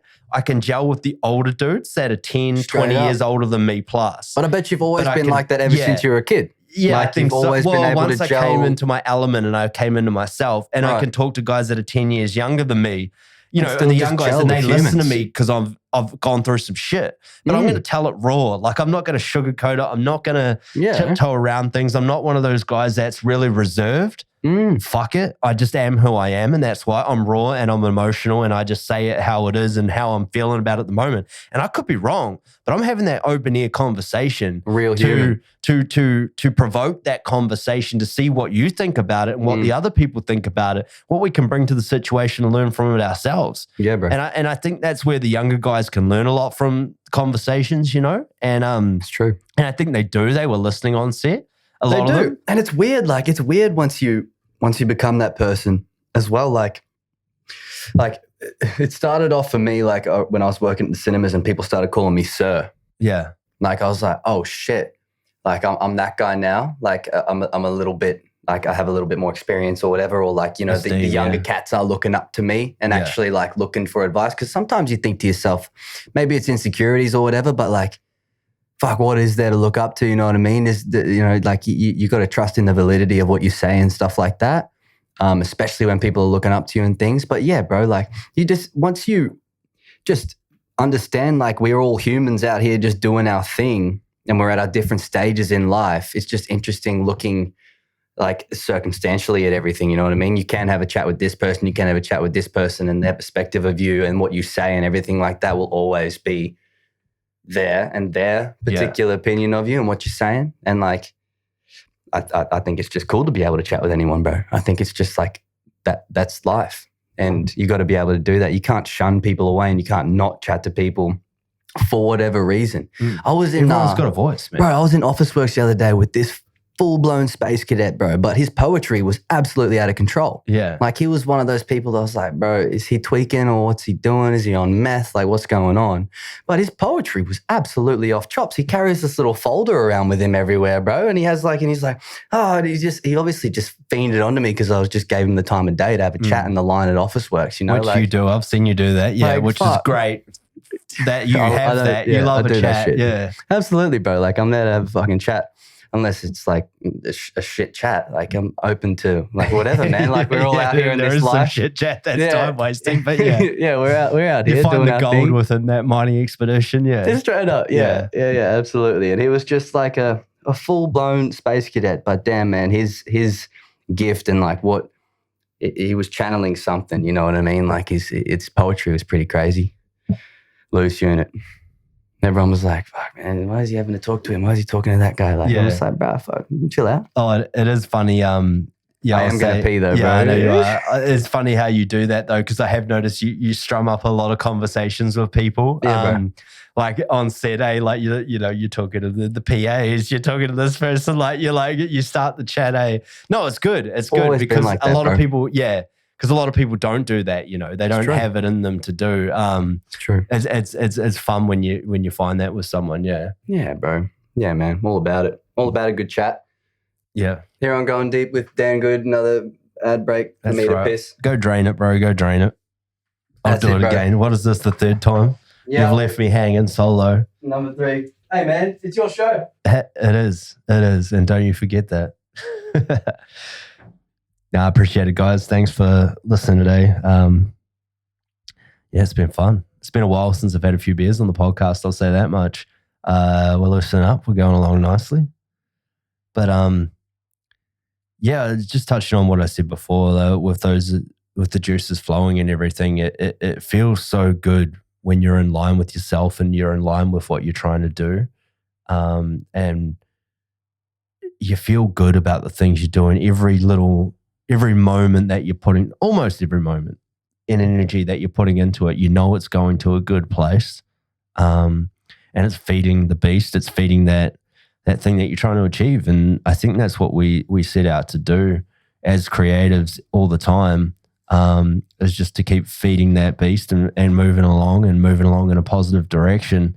And that's what we're here to do. So yeah, I hope you get a lot from what we're chatting about today, because, you know, we've been raw, open and honest, because, you know, Josh is similar in that aspect to me, that we'd like to just kind of say our emotions and what we're feeling and how we find about the situations. And that's a rare commodity in this day and age, because everyone's trying to be something that maybe they're not, or trying to put an esteem on social media and trying to be something that maybe they're not, and putting that out there. And bro, yes. And I think that's why it doesn't rub well with me, social media, a lot of the times, and that like you get a bit of anxiety from it or whatever, because I want to put out who I am and what I'm trying to do. And sometimes, I don't know, you get into a point where you question it. And it's a real weird feeling to be in, because you don't really care. You're like, I want to show people this. Like, I want to do this. I know what I'm doing is good and I want to put this out. And then you get anxiety 20 minutes later that you posted that and you're like, fuck, what did I do? You know, like. But that's that deep brain coming in and just messing with you, bro. It's that demon, within you. Yeah, I know. When you let it in, you let it in. Big time. And it's something that I've battled with a lot lately, a lot in the last few years. And I think it comes hand in hand with how I've been feeling with my situation and not feeling the juices as much as I would say that I was that I am now, you know, and that confidence within myself. It's like, do you feel like it's been reawakened? Yourself? What's that? Do you think it feel like it's been reawakened, bro? Like, do you feel like you've... Totally. Good. And I always knew it was there, but Ember was so close to burning we were talking out. about it. It's not funny how close it was to just absolutely going kaput. And fuck, that would have been scary, because I got a lot in me and I don't know where I would have put it after that if that was the case. Yeah, bro. But I just keep going, man. I knew the path that I was on was good, and I knew before then the path that I was traveling was the one that I was rightful to be on. And I knew it would work out. So exactly, I just keep going, man. Even the deepest and the darkest of points where I couldn't even see the path anymore at all. And I was fumbling around in the darkest of the jungle and just couldn't even see a foot in front of me. Yeah, I tell you, like, shit, man, that's like where cold came from, bro. Like that deep darkness of just everything being run over. You know what I mean? It's just like, man, like, I felt you on that, and you know, and it's so cool once the flame is, because it's hectic once it's like relit. Yeah, it's like, oh shit, I forgot about this. Like, what the? Yeah. Like, what? It's an energy you cannot replicate. Yeah, it's the most rawest of things. Yeah, bro. But it's the most realist of things when you feel it. It's just unprecedented and unmatched. Straight up, bro. And it's like that's that energy you got to, when you wake up first in the morning, and find that. And because Tony Robbins does this thing where, like, he talks about like being in state, and like that is kind of like a direct like correlation to it, like being in state, and like that fuel and that fire, that energy you feel is your state, and you want to, as best as you can, try and withhold that. Yeah, to give you the driving force to just get 100% work done at all times. Like we it's impossible to do that. But we just do our best, like, and finding that fuel, that fire, that state, you know? See, what I find so quickly now, unfortunately, that dampens that is going to my 9 to 5 and being in that grind, which I know you can relate to. Yeah. But like, as good as I'll feel that in the morning and for the first few fucking hours of the day, because I know I have it for the first 2 to 3, 4 hours of the day, I'm fucking, let's go. Yeah. But it slowly gets pounded out of me. Yeah. And I know you know that. And I know a lot of people listening will understand that. Yeah. And that is such a real feeling. And that's when you start to feel like you're dying inside, and that your energy and everything that you're putting into is just not servicing the purpose that you want for yourself, you know, that you see yourself doing, and which gets really hard. Yeah, bro, it's getting day snuffed in, day out with that. Yeah, your flame's getting stuffed out. It's getting it's, you know, it's an ember. It's not a flame anymore, you know, and it's really hard.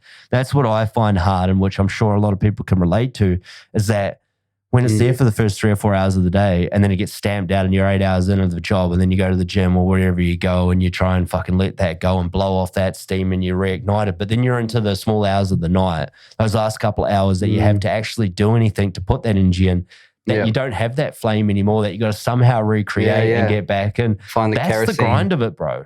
That's the grind match. of it, man. It is, bro. It really is. And I don't know. I haven't really found an answer to that other than momentum. And to know when that's around, and you got to keep pushing through there and keep swinging.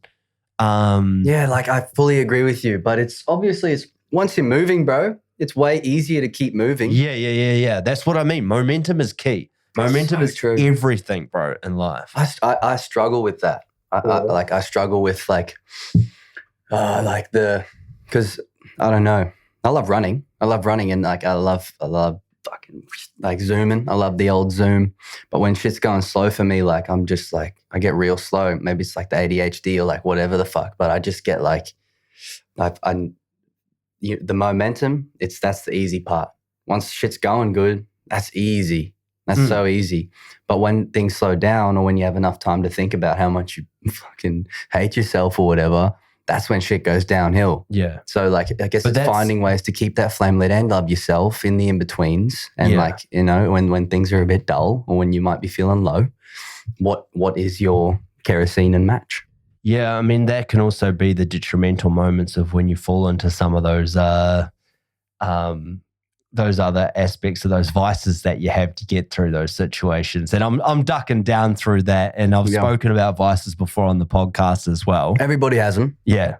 Everybody does, whether it be a few drinks or whatever, or a little smoke or whatever you're doing with anything. I think that's when it comes into play. Yeah, bro. Balance and just still there is a full-on balance and a full-on great thing with that downtime.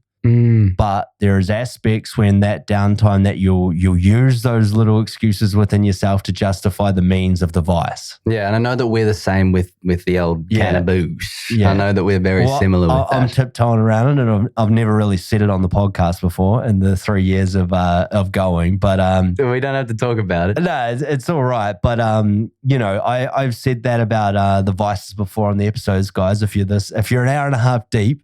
Yeah, if you've gotten this far, now, you're a loyal podcast listener. Dude, we're already an hour and a half in. Damn, this shit is crazy how quick it goes. I know. It's like a time machine, bro. But I know I've spoken about it, and I've done the Vices episodes with you guys, and I was real open and honest, and that's where I was saying about getting the shirts done and getting everything done, and I've stayed true to the things that I said in that podcast. But that's where I tiptoed around the vices that I spoke about. But yeah. I love smoking a little bit on the side, a little marijuana. Yeah, man. It's a great thing to alleviate things. I also think it's a very big industry as well. Yeah. And now, I mean, it's very widely open, obviously, but it's, you know, and I've gone down the road with it. I've gone down the rabbit hole with it many a time, and I've just cut right out and cut right off and done a lot of things. But I think it's that too. It's been a little teddy bear at times. I think when, say you don't have a girlfriend and you're not doing the things, you're doing a lot outside of it, but sometimes you got a lot of emotion and love that you want to give to something and you don't quite have it there, or you find it in other things. Yeah, and I think sometimes weed has been that teddy bear, you know? It's just that little thing to cuddle up to it at that night that strokes you and say everything's going to be all right. Or you think different ways, but it can definitely go a little bit lopsided. Yeah. When Mary Jane's always there for a cuddle. Yeah, when you're in those aspects of state of mind that we were just talking about, that you were talking about then, is that sometimes the fog can blur the path, you know, that you're seeing within yourself, and you justify the means to the ends of, that smoke of having that little smoke, you know. And the one thing that got me was a little bit of the fogginess the next day. You can battle it fine with exercise and everything like that to alleviate it. But that was the one thing for me that was like, I didn't want that cloud anymore, because I wanted to be all aspects of me and have every facility about me for these things that were coming at me. Because you know what it's like in this game. You get an audition last minute. You get this happening last minute. You got to make some fucking big calls sometimes in the last minute, whether it's guiding yourself through your normal job and somehow calling sick, or thinking up this elaborate excuse to get out of it because you've just been called on to come on set the next day or that week or whatever, or that audition that you've got to go and learn a couple of pages pages of dialogue and get down tonight right away because it's due last minute. Yeah. And when you've got that fog about you or any other those other things and those outside influences coming in, you got to have that shit in control. Otherwise, it's really, really hard to take full aspect of that moment and utilize that situation, that opportunity that you've just got in the career that you want to go down, you know? Yeah, and I think that might be where you're alluding to before that I didn't quite touch on. That was like, too much of anything can really screw you up. Yeah. It's balance. Like, I mean, absolutely. that's the whole idea behind Yin Yang ENT, you know. Straight up. You know, man. everything. Yes. It's Yin Yang Entertainment. It is my company. But that's why I've always been drawn to the yin and yang symbol, man. I've got it tattooed on my back, on my shoulder there. It's the only tattoo I have. It's the only one that I'm drawn to, that I reference, that I'm just, it's real, I feel man. it is for me, you know, and that's why it's in my work, it's in my creations, you know. It's because balance is absolute key to achieving all these things in life. I mean, it's so fucking cliche, but it's so real, man. We've lived it in my 34 years of life, your 26 years right there that we've got between us. You know, Kevin Hart, have you seen that? Damn. Sorry. Don't need to blow the eardrums out or anything, but you're not even old at all, bro. Yeah, man, it's that balance of everything, and that you got to try and harness, because that's the thing in life that is, it's just allows you to achieve the things you want to do, is that balance. Fucking oath, bro. No, man, like you've obviously thought about it so much, which is important, because some people don't let these thoughts in and even let themselves try and like self-development is so important, and like understanding yourself and like knowing what makes you tick and like those things. And man, you've really thought about like your own unique individual cohesion with yourself. I use that shit way too much, man, but I like it. But yeah, it's patent that.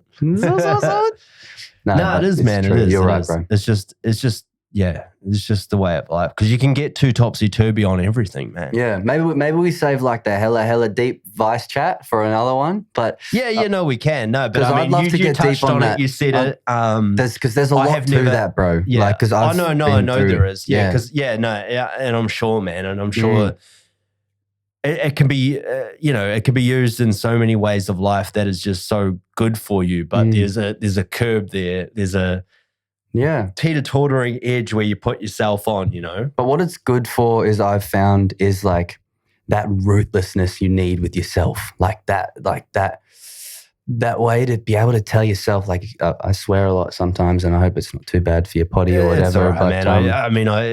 I swear a little bit too. You know? Sometimes you go, comes out when you're passionate. Yeah, dude, 100%. Sometimes you have to look at yourself in the mirror, or just tell yourself, like, fuck you, like, get fucked. Like, are you serious that you would do that to us? Like, into myself, you know what I mean? Like, you would do that? And like those sort of things, like that ruthlessness you got to build with yourself, to like say no to yourself is like so hard, bro. Yeah. To tell yourself like, nah, man, you're making the wrong decision. Like that is such a big learning curve, and vices I've found. You've got to be harsh with yourself. You've got to really tell yourself, like, there's bro, a certain point where you really got to be real with yourself. Yeah, 100%. That's something that I've learned, you know, like, because I'm such in the moment kind of guy. Like, I'm all about living in the moment. Yeah, you know? Man. Yes. And you know, I don't say no often to things, you know, and but it's man, I'm bad. And it's like, it send you down the shitters, like, but also the best. Oh, the greatest of times. Yeah, the greatest of times, more often than not, when you just go with the situation. Because straight up, I know, like, I used to be in pro when I was younger. I was like, oh shit, you know, I'd overthink it way too much, and I have that overthinking analytical mind, which can be a very positive situation, but can also bring on negative thoughts, and you can go spiral down that rabbit hole too.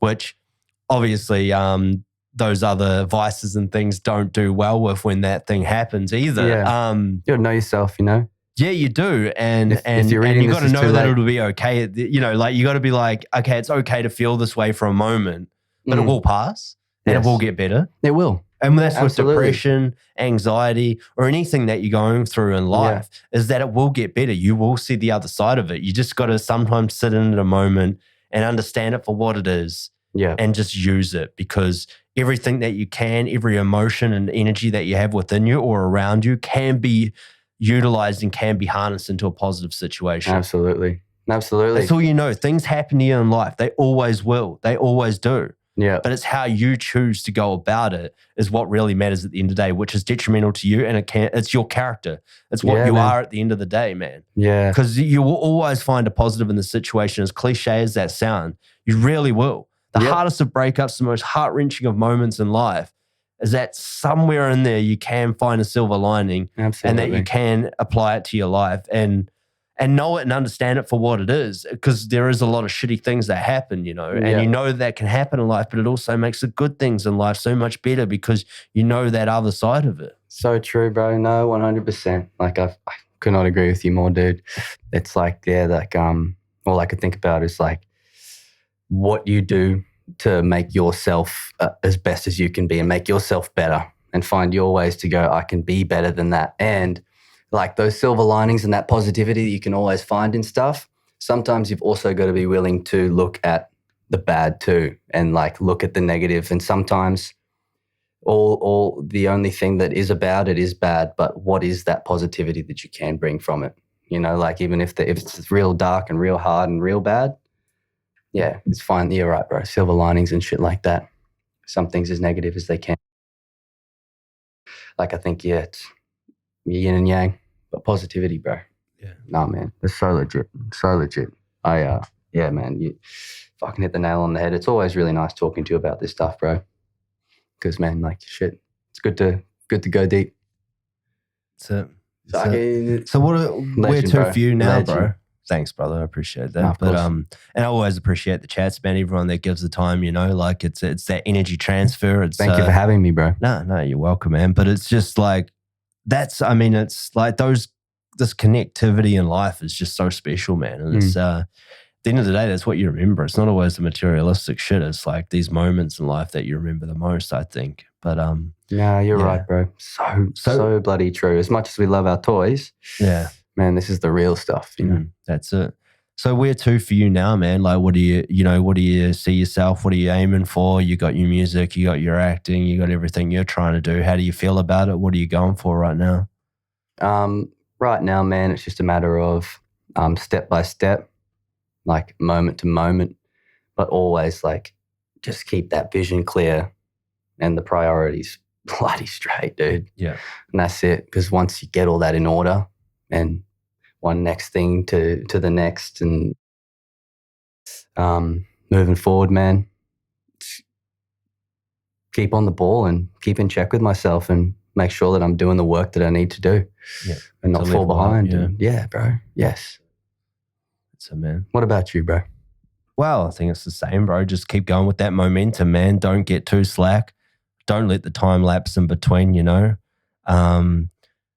Take pride in the things you're doing and privilege in the time that you're spending on these things and the people that you're spending it with, but just harness those situations and every moment counts, you know. You have your little bit of downtime in between, but there's a lot of things to achieve and a lot of time to do it. You just got to find it, man, and you just got to keep pushing forward. And momentum is everything, baby. That's it. Momentum is everything. That's it. Get ready for some bloody tracks also some scenes.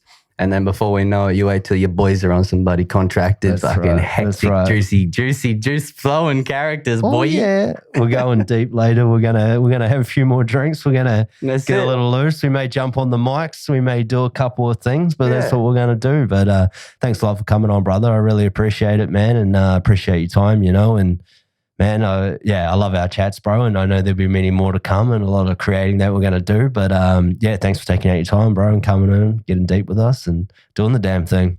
No, man, right back at you. Appreciate you, brother. You too, man. Yes, sir. Righto, guys, that's us. We're out.